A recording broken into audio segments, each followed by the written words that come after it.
All I do is flex, I don't need a reason. Boo, you suck.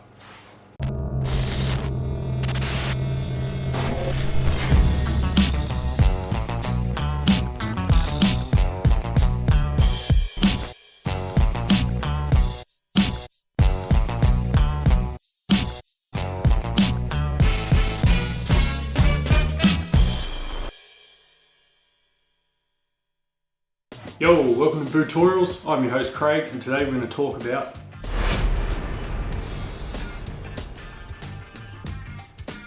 So the first thing you need to know about flex ratings is those numbers that are printed on your boots are irrelevant between different types of boots. Now they are a pretty good guide, but the only relation you're going to get is how them boots stack up in a line. So you can compare a 90 to a 120 in the same line of boot, and that's where the numbers come into play. There is no standardized testing to give these flex ratings, so what we want to do is look at what your actual needs are and how to determine that you're skiing in a boot with the right flex. So what you need with your boot is a nice even flex on the shin. You want to be able to flex till you get over your toes, and then you want to get some rebound out of the boot. If you can't flex your boot to this point, you're going to be constantly forced back seat, and this is going to be a huge detriment to your skiing. Not only will you not be able to absorb impacts, but you're going to be off balance and you're going to be skiing on the tails of your skis. Now this is bad.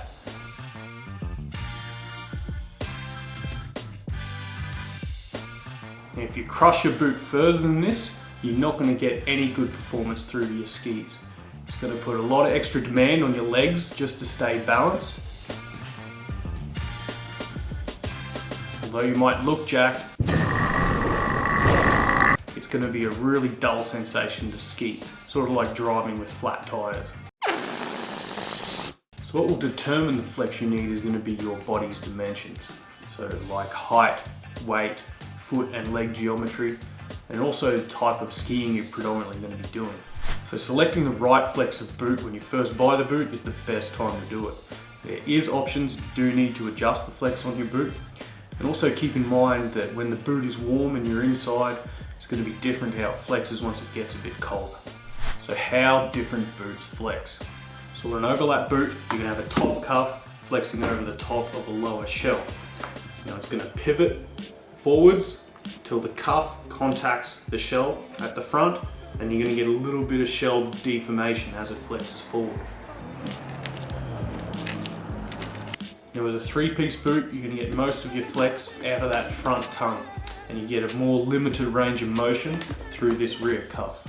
And what determines how these flexes respond is mainly the density and type of plastics being used. So keep in mind that a touring or hybrid type boot is generally going to be softer than its alpine counterpart with the same flex rating.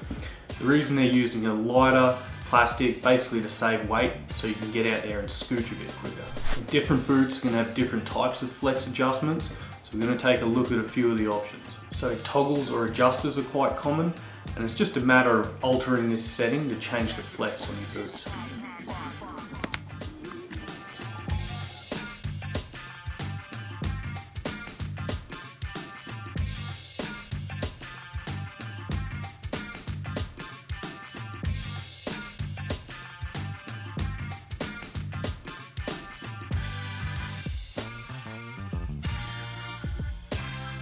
Now obviously on a three-piece boot, most of the adjustment you're going to get is with an interchangeable tongue.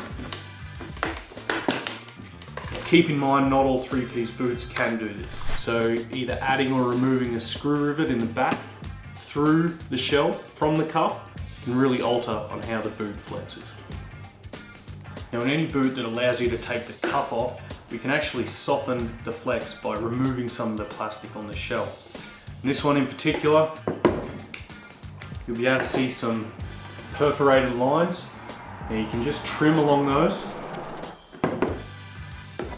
To soften further than this though, you can actually, or any other boot that allows you to take the cuff off, can actually follow a similar pattern to this. And if you trim that out with your Dremel, that's going to soften the boot quite substantially.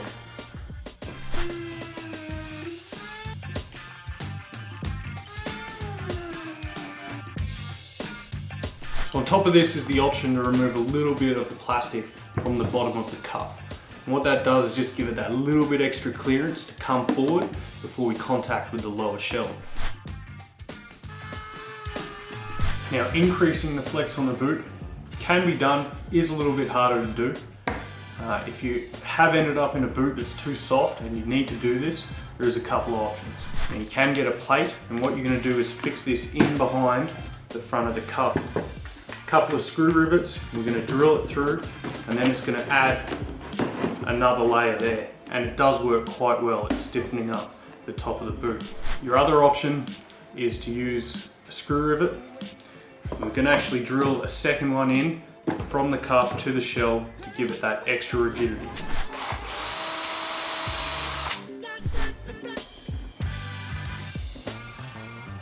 So also, some aftermarket liners can be a really good option for increasing flex. So that can be something you might want to try out as well. Well, thanks for watching. I hope this video has increased your understanding of ski boot flex. If you do have any questions, feel free to hit me up, social media, email, I'll get back to you. Stay rad, be a patriot, signing out. Yeah.